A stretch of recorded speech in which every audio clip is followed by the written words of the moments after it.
दोस्तों नमस्कार, मेरा नाम है विश्वास उपाध्याय। इतिहास बताता हूँ।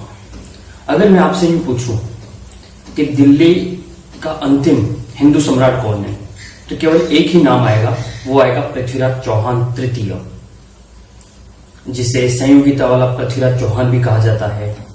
मोहम्मद घोरी के साथ युद्ध लड़ा था और उनके लिए प्रसिद्ध उक्तियां हैं कि 4 बास 24 गज अनुमानित अष्टांगुल दूर खड़ा सुल्तान हो चुके चौहान। तो हम सभी दिल्ली का अंतिम हिंदू सम्राट केवल पृथ्वीराज चौहान तृतीय को ही मानते हैं, लेकिन ऐसा नहीं है। 1191 का जब तराइन का द्वितीय युद्ध हुआ था पृथ्वीराज चौहान और मोहम्मद घोरी के बीच में, उसके बाद 12वीं शताब्दी से लगाकर 15वीं शताब्दी के मध्य मुगलों का अफगानों का दबदबा दिल्ली सल्तनत पर रहा। लेकिन इसी समय के अंतराल में कुछ समय के लिए ही, लेकिन एक ऐसा हिंदू शासक दिल्ली की सल्तनत पर, दिल्ली के राज सिंहासन पर आरूढ़ हुआ था, जिसका नाम हमको इतिहासों में न ही पढ़ाया जाता है, न ही उनके व्यक्तित्व के बारे में हमको बताया जाता है। दिल्ली सल्तनत पर कब्जा करना या उस पर रहना 15वीं शताब्दी के आसपास किसी हिंदू के लिए तो बहुत मुश्किल माना जाता था। आज हम एक ऐसे योद्धा की बात करेंगे जिसने मुगल दरबार से ही निकलकर अफगानों का ही सेनापति बनकर दिल्ली सल्तनत पर हुकूमत करने वाले एक पहले ऐसे हिंदू राजा की बात करेंगे जिनका जन्म मूलतः ब्राह्मण गोत्र में हुआ था। जी हां, आज हम बात करेंगे हेमू विक्रमादित्य की। हेमू एक महान शासक था। कहीं कहीं इसका नाम हेमचंद्र विक्रमादित्य भी मिलता है। विक्रमादित्य नाम इसलिए मिलता है क्योंकि इन्होंने दिल्ली पर कब्जा कर दिल्ली को जीतकर स्वयं अपने आप को विक्रमादित्य की उपाधि से सम्मानित किया था। इसलिए इनके नाम के आगे विक्रमादित्य शब्द जुड़ता है। विक्रमादित्य शब्द का जो अर्थ होता है, आज से हमारे हजारों साल पहले एक उज्जैनी अवंतिका के एक राजा हुए थे जिनका नाम था राजा विक्रमादित्य, जो चक्रवर्ती सम्राट थे, जिन्होंने भारत के ऊपर शकारियों के आक्रमण को अपने घोड़ों की टापों के नीचे खदेड़कर बाहर निकाला था। इसी प्रकार हेमचंद्र ने अफगानों और मुगलों का मुंहतोड़ जवाब दिया था, इसलिए उन्होंने अपने नाम के आगे विक्रमादित्य की उपाधि धारण की थी। अगर हम हेमचंद्र अर्थात हेमू की बात करें, हेमचंद्र का वास्तविक नाम हेमू था, लेकिन साहित्य और इतिहास में उनका पूर्ण नाम हेमचंद्र मिलता है और विक्रमादित्य की उन्होंने उपाधि धारण की थी। अगर हम हेमचंद्र की बात करें, हेमू की बात करें, तो हेमू का जन्म 1 अक्टूबर 1501 में हुआ था। कुछ इतिहासकार उनकी जन्म की तिथि के लिए सहमत नहीं है, एकमत नहीं है, इसलिए कुछ लोग 2 अक्टूबर भी इनका जन्म तिथि मानते हैं। तो 1 अक्टूबर 1501 में इनका जो जन्म हुआ था वो हुआ था मछेरी गांव में। मछेरी गांव अलवर जिले में है और राजस्थान के अंदर इनका जन्म हुआ था। इनके बचपन का नाम था बसंत राय। बसंत राय नाम होने के कारण इन्हें घर में लोग हेमू कहते थे और हेमू, और ये ब्राह्मण थे और इसी के कारण इनका नाम हो गया हेमू भार्गव। बसंत राय इनका मूल नाम था और धीरे धीरे कालांतर में हेमू से इनका वास्तविक नाम हेमू भार्गव और हेमू से फिर आगे चलकर हेमचंद्र हो गया था इनका नाम। उपाधि धारण करने के बाद इनका नाम हेमू विक्रमादित्य हो गया था। हेमू के पिता का नाम था रायपूर्णदास। रायपूर्णदास एक पुरोहित थे। वो पुरोहित थे और तथा पुरोहित का कार्य करते थे और पूजा पाठ और वैदिक परंपरा के ब्राह्मण होने के साथ साथ इन्हें भगवान की पूजा अर्चना में ये अपना समय ज्यादा व्यतीत कर देते। हेमू का जो बचपन बीता वो अलवर में नहीं बीता, जबकि वो हरियाणा राज्य के रेवाड़ी जिले के अंदर उनका बचपन बीता था। जब हेमू छोटे थे, बचपन में थे, तब अलवर पर मुगलों का दिन ब दिन आक्रमण होता था। उनके पिता तथा उनका परिवार, साथ साथ बहुत से परिवार मुगलों के आक्रमण से बार बार परेशान करने के कारण वे अपना अलवर छोड़कर रेवाड़ी चले गए। रेवाड़ी जो हरियाणा में पड़ता है फिलहाल में, वहां जाकर हेमू ने अपना बचपन गुजारा तथा वहां उनके पिताजी व्यवसाय करने लग गए। वे शेरशाह सूरी की सेना में सम्मिलित हो गए। उनके पिताजी राय पूर्णदास तथा शेरशाह सूरी के अनाज भंडार में वो अनाज का व्यवसाय करने लगे। अनाज व्यवसाय के साथ साथ वह गन पाउडर बनाने का भी काम करते थे। गन पाउडर जो बंदूकों के अंदर उस पाउडर का प्रयोग किया जाता था। शेरशाह सूरी की सेना के लिए गन पाउडर बनाने का काम करते थे। उनके पिताजी अनाज का व्यवसाय करते थे। इसी कारण कुछ इतिहासकार हेमू को बनिया विकार कहते हैं, क्योंकि वो उनके पिता व्यवसाय करते थे और व्यवसाय जैन धर्म के लोग ही करते हैं। इसलिए कहीं कहीं इतिहासों में हेमू को जैन भी बताया गया है, वैश्य भी बताया गया है। वो इसी व्यापार के कारण उन्हें बताया गया, लेकिन हेमू वास्तविक ब्राह्मण थे। उनका जन्म ब्राह्मण गोत्र में, ब्राह्मण कुल में हुआ था। धीरे धीरे हेमू की शिक्षा वहीं रेवाड़ी हरियाणा में शुरू हुई। उस समय मुगलों का दौर था। मुगलों के शासक, मुगलों से पहले अफगान भारत पर आ चुके थे। तो हेमू ने अरबी भाषा सीख ली, अफगानी भाषा सीख ली, फारसी भाषा सीख ली और साथ ही हिंदू और वैदिक परंपरा के अनुसार हिंदी तथा संस्कृत भाषा का उन्होंने पढ़कर वे उन भाषाओं में निपुण हो गए। हेमू एक उच्च कोटि के घुड़सवार थे। जब मुगल लोगों की सेवा करने वाले लोग पालकियों में जाना पसंद करते थे, वहीं हेमू अपना स्वयं घोड़ा लेकर वे खुद जाया करते थे तथा वे घोड़े पर समय बिताना बेहद पसंद करते थे। धीरे धीरे हेमू का बचपन उन्हीं मुगल शेरशाह सूरी की सेना के सानिध्य में गुजरने लगा। वे मुगल सेना को, उनकी बारीकियों को समझने लगे। कुछ समय गुजरता रहा इसी प्रकार। शेरशाह सूरी उस समय का दिल्ली का शासक था। शेरशाह सूरी जो दिल्ली का शासक था, शेरशाह सूरी के समय ही जो बाबर था उसका बेटा था हुमायूं। शेरशाह सूरी जब शासक था उस समय हुमायूं ने आक्रमण किया था, लेकिन शेरशाह सूरी ने बड़ी वीरता के साथ सामना किया और हुमायूं को हराकर उनके मूल देश अफगानिस्तान काबुल में भेज दिया था। जब हुमायूं भारत से चला जाता है और काबुल अफगानिस्तान में रहता है, तब शेरशाह सूरी दिल्ली में अपना शासन संभालते हैं। लेकिन 22 मई 1545 को शेरशाह सूरी की मृत्यु हो जाती है।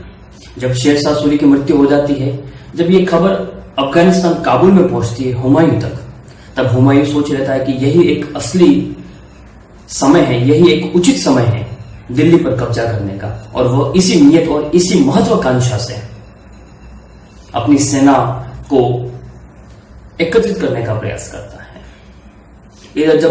इधर जब दिल्ली में शेरशाह सूरी की मृत्यु हो जाती है, तब शेरशाह सूरी की मृत्यु के बाद उसका पुत्र इस्लाम शाह शासक बनता है। इस्लाम शाह शासक बनता है, वह भी शेरशाह सूरी की तरह योग्य ही होता है। और जब इस्लाम शाह शासक बनता है दिल्ली का, उस समय हेमू मुगल सेना में भर्ती हो जाता है। मुगल सेना में भर्ती होने के कारण, उसकी विलक्षणता के कारण, उसकी वीरता के कारण, जहां पर भी हेमू को किसी मुहिम के लिए भेजा जाता है, वह उसमें अवश्य जीत जाता है। इसी के कारण धीरे धीरे हेमू का कद मुगलिया सल्तनत में बढ़ता जाता है। हेमू ने अपने जीवन में 22 युद्ध लड़े थे और 22 युद्ध में वो विजय रहा था। लेकिन हेमू विक्रमादित्य का जो 23वां युद्ध था, जो उनके जीवन का अंतिम युद्ध माना जाता है। इस्लाम शाह के शासक बनने के बाद हेमू को उच्च पद पर आसीन कर दिया। वे बाजार अधीक्षक के रूप में, जो व्यवसाय उनके पिता करते थे, उन्हीं व्यवसाय के उच्च पद पर हेमू को आसीन कर दिया। इस्लाम शाह ने बाजार अधीक्षक के रूप में उनकी नियुक्ति कर दी। अब हेमू धीरे ही धीरे मुगलिया सल्तनत के राजकाज को समझने का, युद्ध नीति को समझने का, कूटनीति को समझने का प्रयास कर रहा था। धीरे धीरे उसने अपने जो फैसले थे, अपना जो लक्ष्य था, उसको अपने सीने में दबाए रखा और उस लक्ष्य के लिए वे हमेशा से तैयारी करने लगे। उनका लक्ष्य था कि दिल्ली सल्तनत पर केवल हिंदुओं का राज होना चाहिए और इसी लक्ष्य की पूर्ति के लिए वे मुगल सेना में भर्ती हो गए तथा मुगल सेना की बारीकियों को, कूटनीति को समझने का प्रयास किया। इस्लाम शाह की असमय मृत्यु हो जाती है। जब इस्लाम शाह की असमय मृत्यु हो जाती है तब उसका पुत्र अल्पवयस्क होता है। उस पुत्र की मात्र आयु होती है 12 वर्ष, जिसका नाम होता है फिरोज शाह। फिरोज शाह अल्पवयस्क होता है। अब अल्पवयस्क होने के कारण जो दूसरी ताकतें थी वो दिल्ली सल्तनत पर अपना हाथ दबाने का प्रयास करते थे। वे किसी न किसी प्रकार फिरोज शाह को हराकर उस दिल्ली सल्तनत को जीतना चाहते थे, लेकिन हेमू के कारण ऐसा नहीं हो पाया।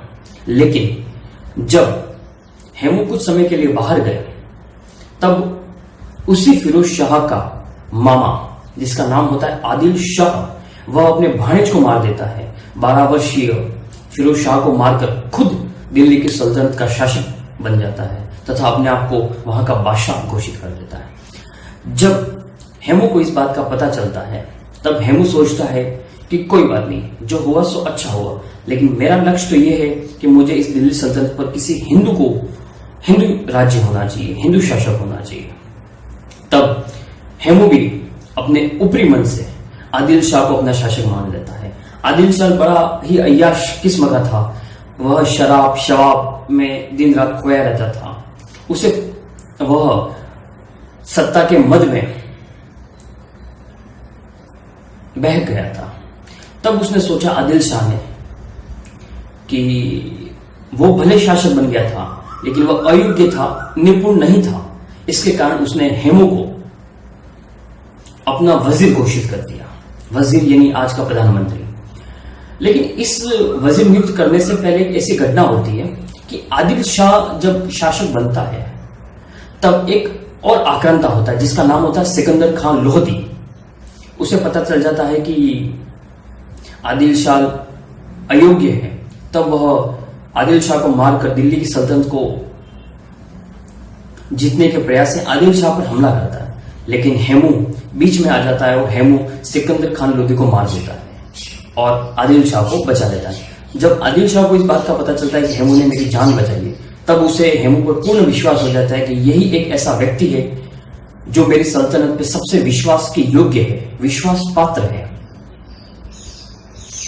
और अब मुझे सारा राजकाज इन पर सौंप देना चाहिए और मैं अपने हाल में मस्त रहूं। ऐसा सोचकर आदिल शाह हेमू को अपना वजीर नियुक्त कर देता है तथा ग्वालियर का किला उन्हें सौंप देता है। इस प्रकार हेमू का कद धीरे धीरे मुगलिया सल्तनत के अंदर बढ़ता जाता है। जब हेमू को अपना राज्य का, दिल्ली सल्तनत का वजीर नियुक्त कर देता है आदिल शाह और ग्वालियर का किला देता है, तब उसी की सेना में बहुत सारे अफगान होते हैं, अफगानी सैनिक होते हैं। उनमें विद्रोह हो जाता है। वो चाहते हैं और वही सोचते हैं कि हम एक ब्राह्मण का नेतृत्व कैसे स्वीकार करें।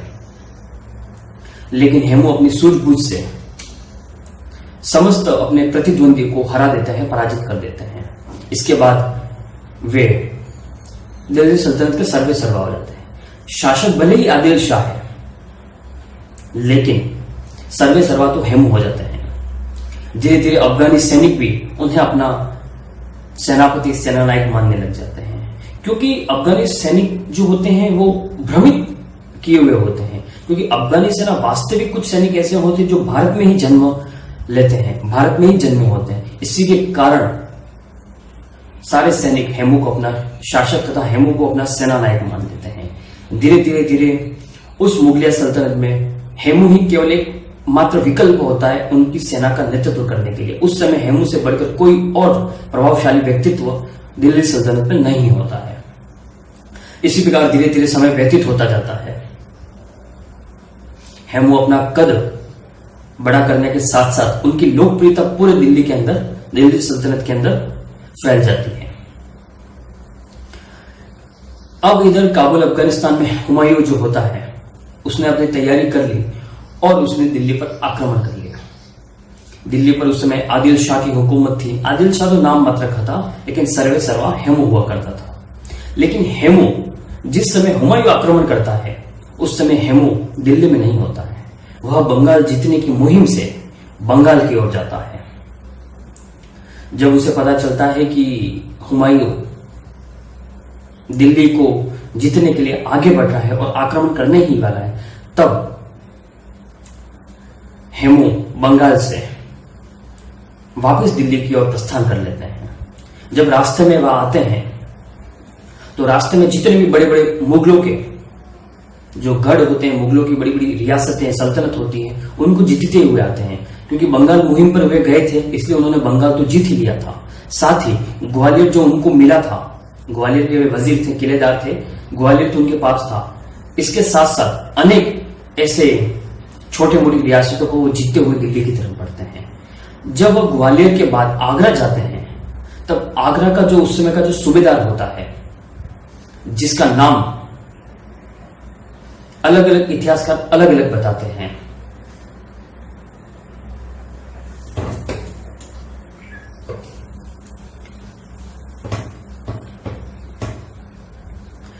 जो आगरा का उस समय का जो सूबेदार किलेदार होता है, उसका नाम इंजबक उज्जक खान मिलता है। इंजबक उज्जक खान हेमू से इतना डरा हुआ होता है, हेमू का इतना खौफ होता है कि वह बिना लड़े ही आगरा को छोड़कर चला जाता है और काबुल चला जाता है वो। तो आप सोच सकते हैं कि हेमू उस समय की सर्वशक्ति होती है। एक अच्छा शासक के साथ साथ एक युद्धकार होता है। जब हेमू दिल्ली पर पहुंचता है, दिल्ली पर आता है, तब तक तेग बहादुर नाम का शासक दिल्ली पर आक्रमण कर देता है, हुमायूं से भी पहले, और दिल्ली को जीत लेता है। तब हेमू को पता चल जाता है यही समय है दिल्ली पर वास्तविक अधिकार करने की। तब लगभग अक्टूबर 1556 में हेमू ने दिल्ली पर आक्रमण कर लिया तथा तरकीब बेग खान को, जो मुगल था, उसको हरा दिया और स्वयं दिल्ली का शासक बन गया। क्योंकि तरकीब बेग खान ने आदिल शाह को हराकर मार डाला था और खुद दिल्ली का शासक बन गया। लेकिन मात्र सप्ताह भर या 7 से 10 दिन के अंतराल ही हेमू बंगाल से आता है और अक्टूबर 1556 में तरकीब बेग खान को मारकर खुद दिल्ली का सुल्तान बन जाता है, खुद दिल्ली का शासक बन जाता है। तो हेमू एकमात्र हिंदू शासक था पृथ्वीराज चौहान तृतीय के बाद, जिसने दिल्ली सल्तनत पर कब्जा करके दिल्ली का शासक बन गया। कब्जा इसलिए मैं ये शब्द का इस्तेमाल कर रहा हूं क्योंकि दिल्ली सल्तनत पर बहुत से आक्रांताओं की निगाह थी। तब हेमू ने सोचा कि कोई मुगल शासक बैठे, इससे बेहतर है कि मैं ही बैठ जाऊं। और वास्तविक वह योग्य भी था, निपुण भी था, और उसकी युद्ध नीति के कारण उन्होंने 22 युद्ध जीत लिए थे। 6 अक्टूबर 1556 का वो विशाल दिन, वो भारत के स्वर्णिम इतिहास का एक ऐसा दिन जिस दिन हेमू दिल्ली की राजगद्दी पर बैठ जाते हैं और उनका राज्याभिषेक किया जाता है। यहां तक कि जो अफगानी सैनिक जो हेमू का नेतृत्व स्वीकार नहीं कर रहे थे, वे खुद हेमू का राज्याभिषेक करते हैं। वे खुद ही मिलकर तथा हिंदू सैनिकों की मदद से, हिंदू कारीगरों की मदद से हेमू का सिंहासन तैयार किया जाता है। अर्थात हेमू का सिंहासन अफगानी सैनिक अर्थात अफगानी कारीगर तथा हिंदू कारीगर संयुक्त रूप से मिलकर करते हैं। इस प्रकार 6 अक्टूबर 1556 के दिन हेमू दिल्ली की सल्तनत पर आरूढ़ हो जाते हैं, अर्थात दिल्ली के शासक बन जाते हैं।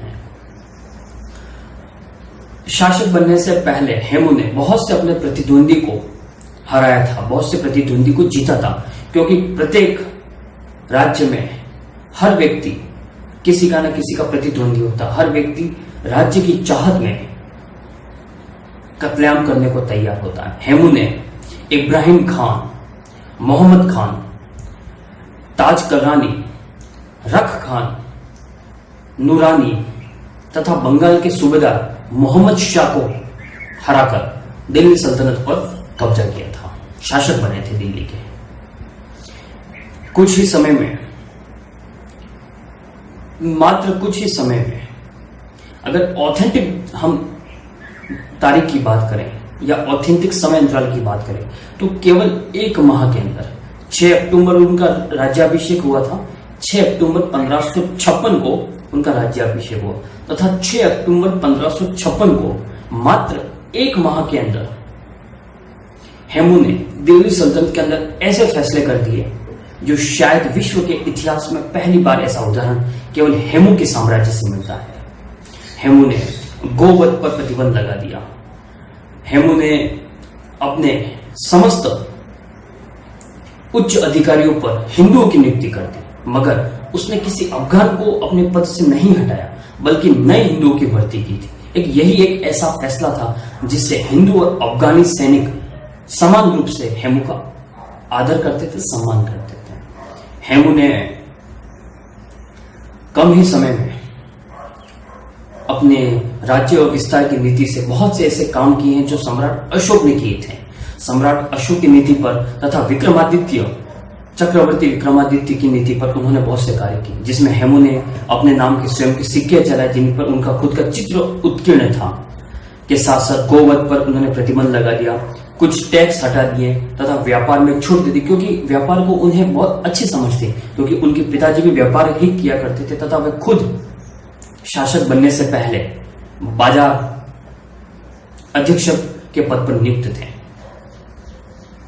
इस प्रकार हेमू ने कम ही समय में अपने नाम को अमर करने का प्रयास किया था। अब जो हुमायूं आक्रमण करने वाला था, लेकिन उससे पहले किसी ने आक्रमण कर दिया और उसके बाद हेमू जब दिल्ली का शासक बन गया तब हेमू रुके, तब हुमायूं वहां पर रुक गया और हुमायूं ने यह सोचा कि अब हेमू को हराना, और हेमू उस समय की महान शक्ति थी, उसके लिए उसे और कुछ सेना की आवश्यकता होगी। इसलिए वो सेना को एकत्रित करने का प्रयास करने लगा। इधर हेमू को अब पता चल गया था कि अगर मैंने देश से मुगल आक्रांताओं को यहां से खदेड़ कर बाहर नहीं निकाला तब तक मेरा राज सिंहासन संकट में है। और हेमू का सपना महाराणा सांगा के सपने के जैसा था। जो स्वप्न महाराणा सांगा ने देखा था साम्राज्य विस्तार की नीति का, अर्थात मुगलों को खदेड़ने का, मुगलों को भारत की भूमि से खदेड़ कर उन्हें अफगानिस्तान काबुल तक ही स्थायी रखा जाए, उन्हें वहां से आगे नहीं बढ़ना चाहिए, ऐसा ही ख्वाब था हेमू विक्रमादित्य का। हेमू ने यहां तक यह भी कह दिया था कि वे मुगलों को भारत से ही नहीं खदेड़ेंगे बल्कि अफगानिस्तान काबुल से भी खदेड़कर और उन्हें दूर भगा देंगे। और इसी फैसले को उन्होंने अमल में लाया और अपनी सेना को आदेश दे दिया कि अब हमारा लक्ष्य केवल काबुल विजय है, अफगानिस्तान विजय है, और सेना को आदेश दे दिया कि तैयारी की जाए। अब आप ये सोच सकते हैं कि भारत में दिल्ली पर बैठा हुआ शासक, एक हिंदू शासक, एक ब्राह्मण शासक अफगानिस्तान काबुल फतेह करने का स्वप्न देख रहा है। शायद संभवतः जहां तक इतिहासों को मैंने समझने का प्रयास किया है, मैंने जहां तक इतिहास को पढ़ा है, वहां पर पूरे भारत के इतिहास में किसी शासक ने इस तरह का स्वप्न नहीं देखा था जो हेमू ने देखा था। हर शासक ने दिल्ली को अपना अंतिम केंद्र माना था, लेकिन हेमू ने मुगलों को खदेड़कर अफगानिस्तान काबुल तक अपना अधिकार रखने का स्वप्न साकार करने का प्रयास किया। हेमू की सेना तैयार हो गई थी। अब हेमू अपनी सेना लेकर काबुल विजय के लिए दिल्ली से निकल चुका था। हेमू स्वयं अपना नेतृत्व कर रहा था, अपनी सेना का नेतृत्व कर रहा था। धीरे धीरे वह अफगानिस्तान काबुल की तरफ जा रहा था। तभी रास्ते में उसे सूचना मिलती है कि जो हुमायूं होता है उसकी मृत्यु हो जाती है। हुमायूं मृत्यु हो जाती है और उसके बाद उसका बेटा अकबर, जो नाबालिग होता है, अल्पवयस्क होता है, उसे राज काज की बागडोर संभालने को कहा गया है। तब हेमू सोचता है कि यही सबसे उचित समय है मुगलों को खदेड़ने का तथा काबुल पर कब्जा करने का। इसलिए उसने अपनी इस युद्ध की मुहिम को बहुत तेज कर दिया और दिल्ली से निकलकर वह जो रास्ते में जो भी मुगलिया सल्तनत के जो केंद्र हुआ करते थे, सैनिक छावनियां हुआ करते थे, उनको जीतता हुआ आगे बढ़ा, जिसके अंदर उन्होंने इटावा को जीत लिया, कालपी को जीत लिया तथा निकलकर भरतपुर, बयाना को जीतते हुए वह काबुल की तरफ पहुंच रहा था। उधर जब हुमायूं की मृत्यु हो गई और उन सबको ये सूचना मिल गई कि हुमायूं उनको जीतने के लिए आ रहा है, तब उन्होंने सोचा कि हम यहां से भारत से हमारे जो सैनिक टुकड़े हैं उनको बुला लेते हैं और हम खुद भारत छोड़ देते हैं, यहां तक कि अफगानिस्तान काबुल को भी छोड़कर किसी अन्य स्थान पर चले जाते हैं, क्योंकि हेमू का खौफ मुगल सैनिकों के अंदर बैठ गया था। या उन्होंने युद्ध का तो विचार छोड़कर युद्ध भूमि से पीछे हटने का फैसला ले लिया था। हुमायूं की मृत्यु के बाद जो हुमायूं के सलाहकार हुआ करते थे, उन्होंने भी यही ले दिया कि हेमू से लड़ना जितना संभव ही नहीं है, और इसी सोच को मानते हुए मुगल सैनिक पीछे हटने लग गए। तब उस समय का शासक तो अकबर, जो अल्पवयस्क था, जो छोटा था, लेकिन अकबर की सेना में अर्थात हुमायूं का ही एक सेना नायक था जिसका नाम मिलता है बहरम खां। बहरम खां ये सोचता है, वो बड़ा क्रूर होता है, निर्दयी होता है, वह सोचता है कि भले ये सेना पीछे हटे, लेकिन अगर एक प्रयास किया जाए, इस एक प्रयास में जिस प्रकार बाबर ने एक प्रयास किया था महाराणा सांगा के विरुद्ध और अपनी सेना को भाषण दिया था तथा अपनी सेना को जोश में लाकर और जिहाद का नाम देकर एक अंतिम युद्ध लड़वाया था बाबर ने महाराणा संग्राम सिंह अर्थात महाराणा सांगा के खिलाफ, उसी नीति को फॉलो करते हुए बैरम खान ने अपनी मुगल सैनिक में जोश भरा और कहा कि केवल एक युद्ध मेरे लिए लड़ो, और इस युद्ध में अगर हमने हेमू को हरा दिया तो पूरा हिंदुस्तान हमारा, क्योंकि हेमू उस समय दिल्ली सल्तनत का शासक था और हेमू से बढ़कर भारत में और कोई उसमें शक्ति नहीं हुआ करती थी। बड़े ही प्रलोभन लालच देने के बाद किसी प्रकार मुगल सेना मान जाती है। मुगल सेना अपने आसपास में अफगानिस्तान काबुल के अलावा जो भारत के अन्य क्षेत्रों में भी जहां छोटी छोटी सैनिक छावनियां हुआ करती थी, उन सभी सैनिकों को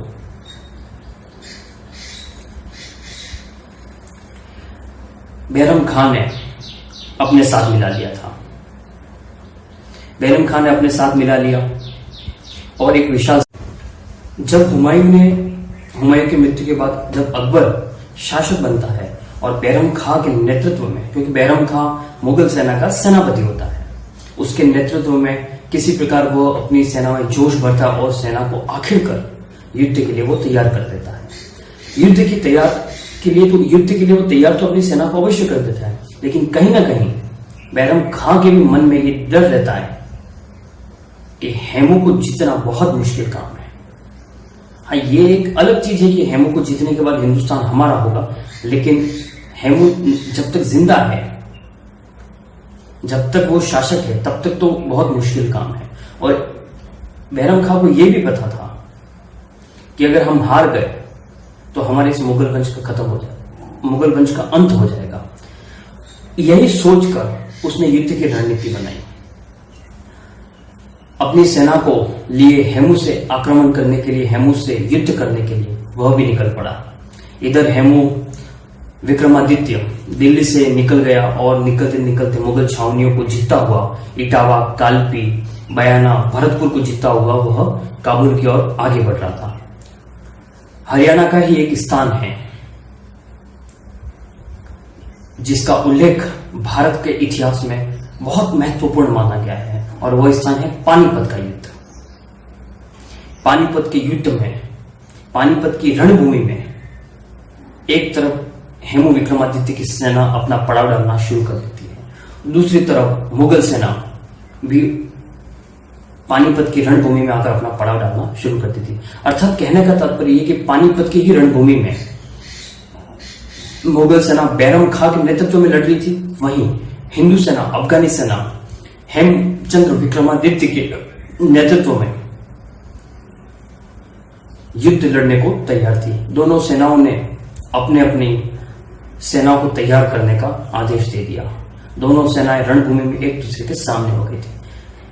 याद रखिए, यही वही पानीपत है जिसने भारत में, इसी पानीपत से भारत की किस्मत का फैसला होने वाला था।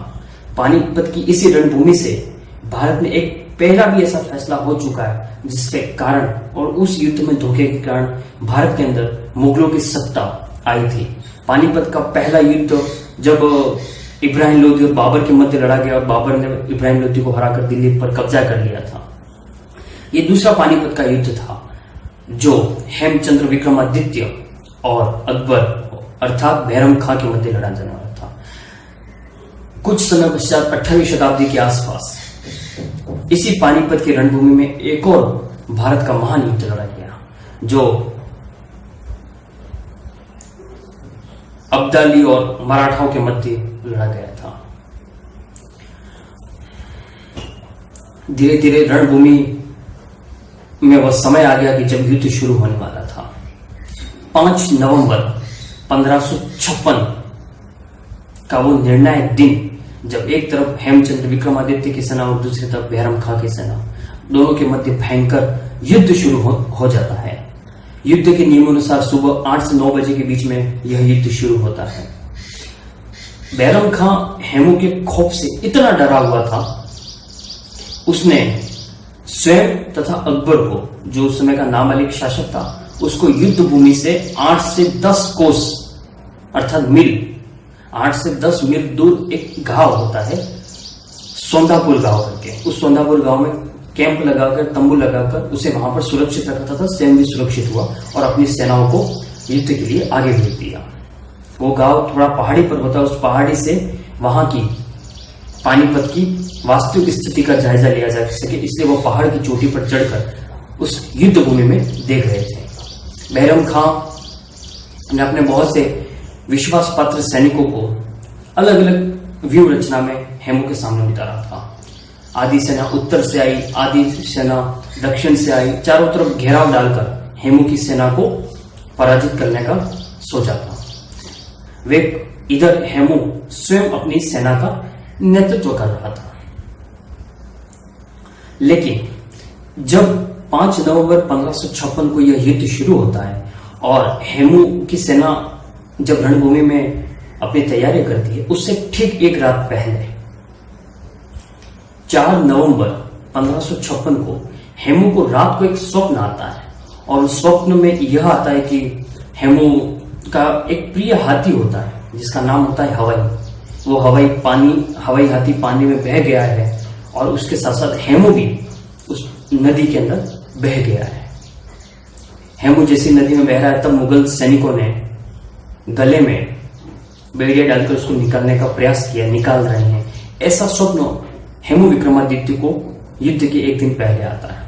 जब उठकर हेमू अपने पुरोहितों को कहता है कि इस प्रकार का स्वप्न मुझे दिखाए, तब हेमू के महान प्रखंड ज्योतिष और नक्षत्रों की गणना करने वाले महान विद्वान कहते हैं कि ये अशुभ संकेत है और ये हमारी हारने का संकेत है।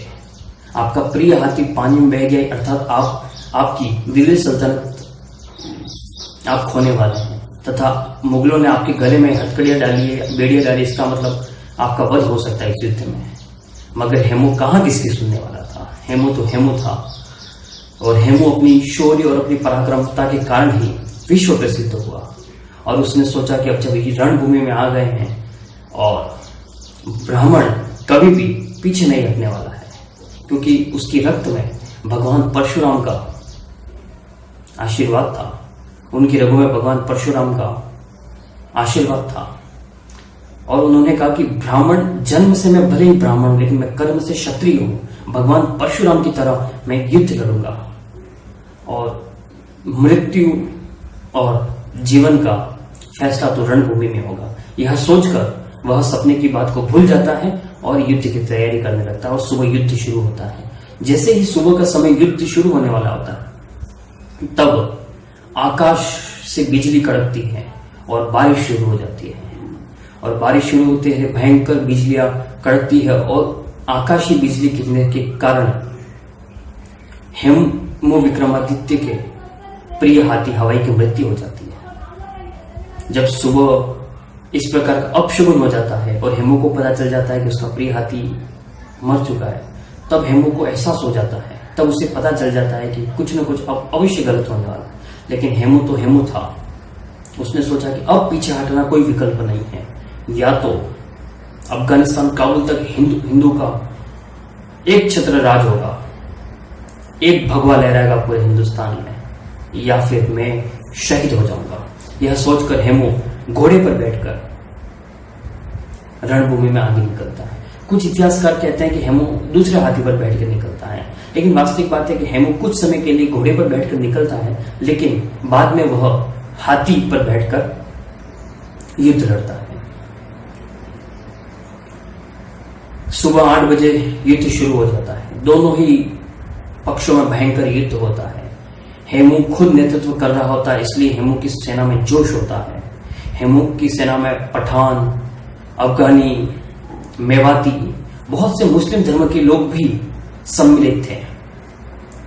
हेमू के साथ साथ ब्राह्मण तथा राजपूत सैनिक भी, अर्थात हम ये कह सकते हैं कि सांप्रदायिक सद्भावना का एकमात्र उदाहरण हेमू की सेना में थी, जिसमें सभी जाति सभी धर्म के सेना सम्मिलित थी। हेमू ने पहले ही युद्ध के प्रहर में मुगल सेना को भारी नुकसान पहुंचा दिया था। लगभग 3 से 4 हजार के मध्य मुगल सेना का खात्मा कर दिया था। जब ये सूचना बैरम खां तक पहुंचती तो वो बौखला जाता है, और बौखलाने के बाद वह ये सोचता है कि इस तरह हेमू को जीतना संभव नहीं है। तब वह अपने स्पेलिस्ट तीरंदाज को बुलाता और कहता है कि जब तक हेमू जिंदा है तब तक हम ये युद्ध नहीं जीत सकते, और तुम केवल एक ही लक्ष्य बनाओ, हेमू को मारने का। तब फारसी इतिहासकार लिखते हैं कि जबकि फारसी इतिहासकार मुगलों के पक्ष के होते हैं, लेकिन फिर भी वह हेमू की वीरता और हेमू की पराक्रमता के लिए लिखते हैं अपनी ग्रंथों में। और वे, क्योंकि मुस्लिम आक्रांताओं के खिलाफ लिखना किसी साहित्यकार के लिए बहुत मुश्किल होता है, इसलिए वह पहेलियों तथा श्लोकों के माध्यम से हेमू की वीरता का बखान करने का प्रयास करते हैं। तब बैरम खां के आदेश पर चारों तरफ कुछ सैनिक और बीच में स्पेलिस्ट तीरंदाज रणभूमि में उतर जाते हैं, और वो धीरे धीरे आगे बढ़ते हैं, और उनका केवल एक ही निशाना होता है, हेमू विक्रमादित्य। हेमू इधर से लड़ता हुआ होता है, ऊपर से बारिश गिरना शुरू हो जाती है, वहां की मिट्टी थोड़ी दलदली हो जाती है। दलदली मिट्टी के कारण हाथी चलने में असमर्थ हो जाता है। फिर भी युद्ध में हेमू का पलड़ा ही भारी रहता है। इस प्रकार भयंकर युद्ध होता है। तब बैरम खां तीरंदाज को भेजने के साथ साथ अपनी सेना की जो दूसरे टुकड़ियां होती उनको कहते हैं कि तुम उत्तर से तथा अर्थात पूर्व पश्चिम अर्थात दोनों तरफ से तुम हेमू की सेना पर आक्रमण कर दो और बीच में घेर लो। तब हेमू की सेना को चारों तरफ से घेरने की कोशिश बैरम खां करता है। बैरम खां तोपों बंदूकों का प्रयोग भी एक साथ करता है तथा छिप छिप के करता है। वो कभी उत्तर दिशा से तोपों की आवाज आती है, कभी दक्षिण दिशा से आती है, कभी पूर्व से तो कभी पश्चिम से। अर्थात कुल मिलाकर हेमू विक्रमादित्य की सेना को चारों तरफ से घेरने का प्रयास बैरम खां करवा देता है। तभी युद्ध का पलड़ा हेमू की तरफ भारी था, लेकिन भारतीय इतिहास में एक ऐसी घटना हो जाती है मात्र कुछ क्षणों की देरी में, जिसने हिंदुस्तान के स्वर्णिम इतिहास को ओझल कर दिया। उन तीरंदाजों ने एक तीर हेमू को निशाना लगाकर ऐसा लगाया कि वो सीधा तीर हेमू की आंख में चला गया। जैसे ही तीर हेमू की आंख में चला गया, हेमू हाथी पर बैठा हुआ था और तीर इतना अंदर धस गया कि तीर की पूरी नोक आंख में चली गई और आंखों से खून और अश्रुधारा बहने लग गई। तब हेमू ने किसी प्रकार वो तीर निकाला और थोड़ी देर तो वो युद्ध लड़े और उसी वहीं बेहोश हो गए उस हाथी के ऊपर। जैसे मुगल सैनिकों को पता चल गया कि हेमू घायल हो गए हैं, तभी मुगल सैनिकों ने उस हेमू के महावत को भी मार डाला और मार दिया। इसके बाद उस हाथी को चारों तरफ से घेर लिया। इधर हेमचंद्र विक्रमादित्य के विश्वसनीय सैनिक और सेनापति ने बहुत कोशिश की हेमू को बचाने की, किसी प्रकार हेमू को वहां से घायल अवस्था में लाया जाए, लेकिन मुगल सेना का चक्रव्यूह इतना मजबूत था कि हेमू को उस हाथी के ऊपर से उतारना बहुत मुश्किल हो गया। यहां तक कि बहुत से विश्वासपात्र सैनिकों ने जान की बाजी लगाकर हेमू को छुड़ाने का प्रयास किया, लेकिन वे खुद भी वीर गति को प्राप्त हुए। इसी प्रकार जब हेमू के हाथी को चारों तरफ से घेर लिया, तब बैरम खां खुद युद्धभूमि में आ जाता है, क्योंकि वो डरपोक बैरम खां होता है। जब तक हेमू सही था, स्वस्थ था, युद्ध लड़ रहा था, तब तक वह युद्धभूमि में नहीं आता। लेकिन जैसे ही हेमू युद्धभूमि में घायल हो जाता है, वो खुद सोनेपुर गांव से रणभूमि में आ जाता है तथा हेमू को बंदी बनाकर जो वहीं उस गांव में जब उनका कैंप लगता है, तंबू लगते हैं, वहां उनको हेमू को लाया जाता है।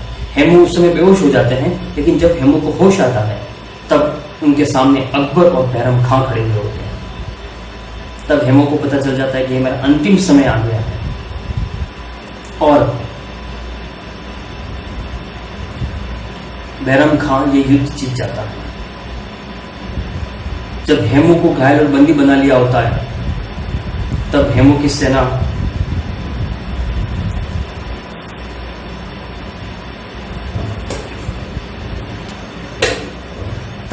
सेना में निराशा फैल जाती है और मुगल सैनिक हेमू की सेना में तबाही मचा देते हैं। कुछ सैनिक हेमू को बचाने के लिए इस पहाड़ी पर चढ़ जाते हैं, कुछ उत्तर दिशा की पहाड़ी में चढ़ जाते हैं। तब हेमू को बंदी बनाकर बैरम खां और अकबर के सामने लाया जाता है। इधर हेमू विक्रमादित्य की सेना तहस नहस हो जाती है तथा अलग अलग दिशाओं में चली जाती है हेमू को बचाने के लिए, मगर उनको सफलता नहीं मिलती है। जब हेमू को होश आता है, हेमू विक्रमादित्य को, तब वह उसके सामने अकबर खड़ा हुआ होता है। अकबर उस समय अकबर की उम्र 16 वर्ष बताई गई है कुछ इतिहासकारों द्वारा, लेकिन वो वास्तविक अल्पवयस्क ही था। तब बैरम खां अकबर को तलवार देता है और कहता है कि इसकी गर्दन उड़ा दी जाए, इसकी गर्दन कलम कर दी जाए। तब हेमू की अवस्था बहुत ही दयनीय अवस्था होती है, क्योंकि एक आंख में तीर के कारण उसका पूरा चेहरा खून से लथपथ था, वह घायल था।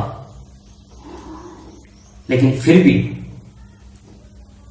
उसने कहा, पहले तो बैरम खां द्वारा उसे कहते हैं कि तुम अकबर के आगे शीश झुकाओ और माफी मांगो कि मैंने मुगलों के खिलाफ ये जो जंग छड़ी इसके लिए माफी मांगो।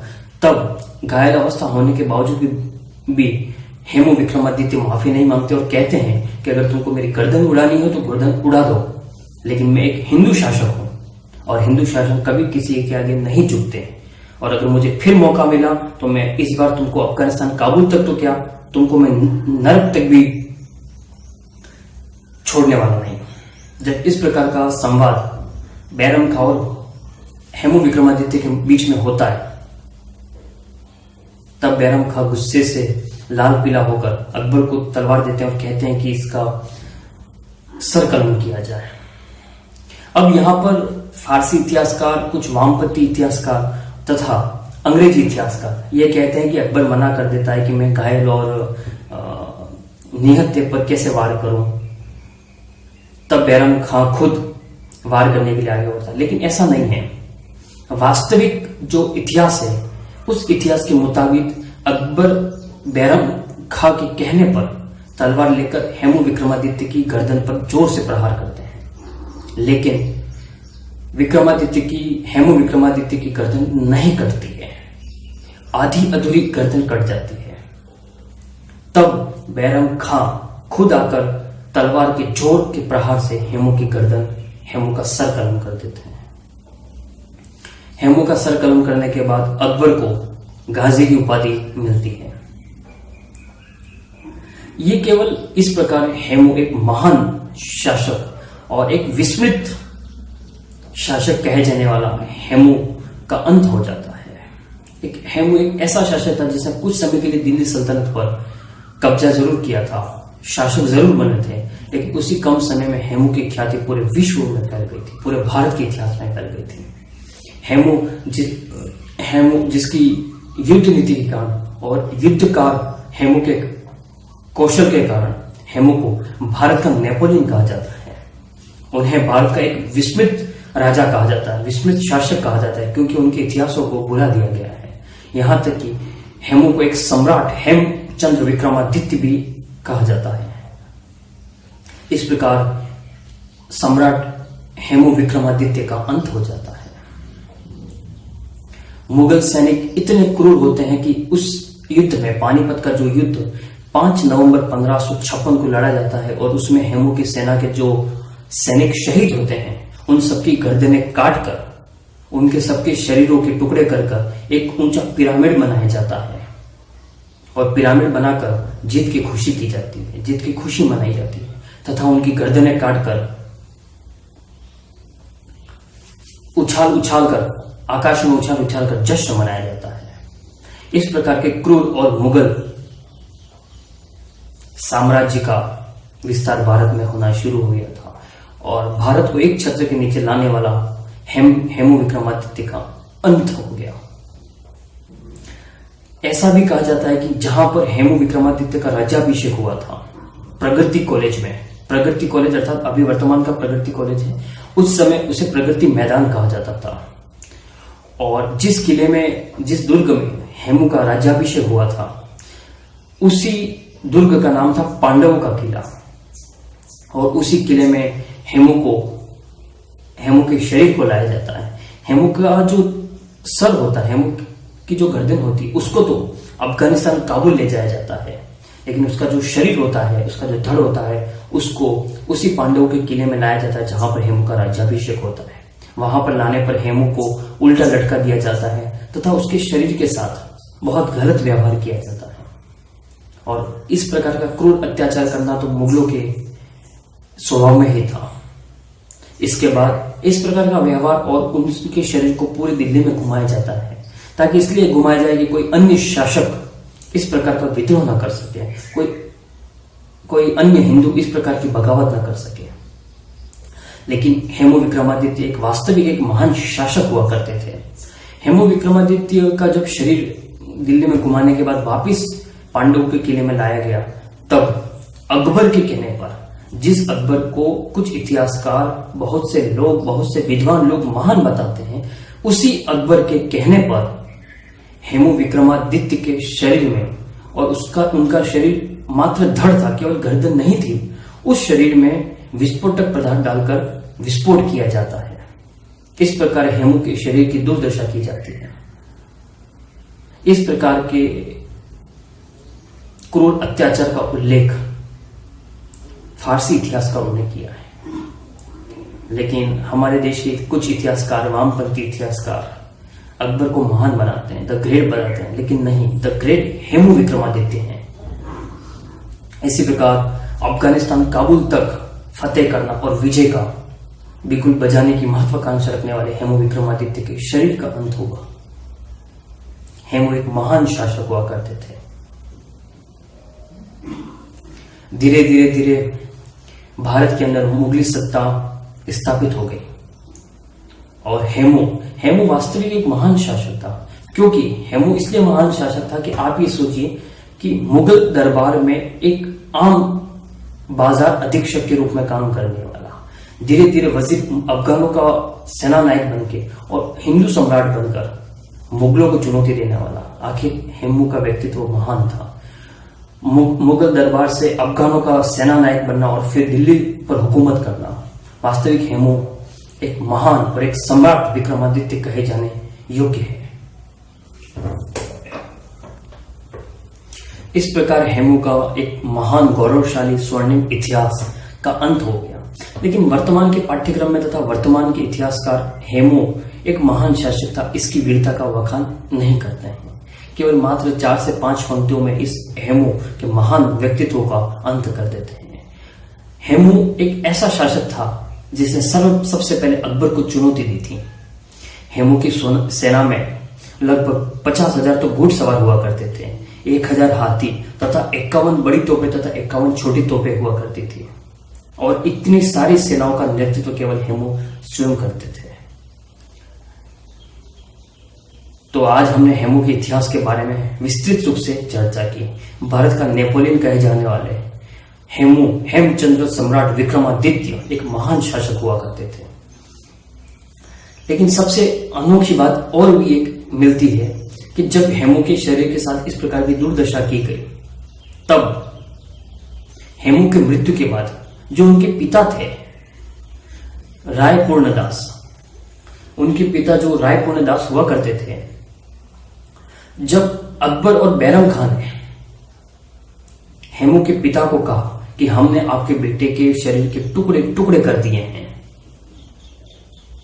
जिसने दिल्ली को जीता था, तब वह कहते हैं कि मेरा बेटा वास्तविक वीर था और अगर तुमने उसे धोखे से नहीं मारा होता तो तुम कभी नहीं जीत सकते थे। जब हेमू के पिता इस प्रकार का जवाब बैरम खां को देते हैं, तब बैरम खां बहुत गुस्सा हो जाता है और उन पर अत्याचार करने लगता तब अकबर, जिसे महान बताया जाता है, अकबर हेमू विक्रमादित्य के पिता रायपूर्णदास को कहता है कि आपको केवल एक ही शर्त पर जीवित रखा जाएगा कि आप हिंदू धर्म छोड़कर इस्लाम कबूल कर लो, लेकिन जिसका बेटा वीर हो तो पिता तो स्वाभाविक से ही वीर होंगे। तब हेमू विक्रमादित्य के पिता मना बोल देते हैं। वो बोलते हैं कि नहीं, मुझे मरना पसंद है अपनी मातृभूमि के लिए, अपने धर्म के लिए, गौ गंगा और गायत्री के लिए, लेकिन मैं इस्लाम धर्म कभी कबूल नहीं करूंगा। तब ऐसा कहा जाता है कि अकबर के आदेश पर बहरम खां हेमू विक्रमादित्य के पिता रायपूर्ण दास को वहां से बंदी बनाकर ले जाते हैं तथा दिल्ली के चौराहे पर, अर्थात दिल्ली के बीचों बीच चौराहे पर लाकर उन्हें आरे से चीर दिया जाता है, अर्थात आरे से उनके शरीर के दो अलग अलग भाग कर दिए जाते हैं। फिर भी वह इस्लाम स्वीकार नहीं करते हैं। तो ये एक ऐसा उदाहरण है विश्व का, भारत का, राजस्थान का खो, क्योंकि राजस्थान में ही हेमू का जन्म हुआ था। एक स्वर्णिम इतिहास का एक अनमोल पन्ना था जिसने घोड़ों की टापों के नीचे मुगलों को रौंदा था। ऐसे हेमू विक्रमादित्य की शहादत पर उन्हें मैं शत शत नमन करता हूं। बहुत बहुत धन्यवाद। नमस्कार। जय हिंद।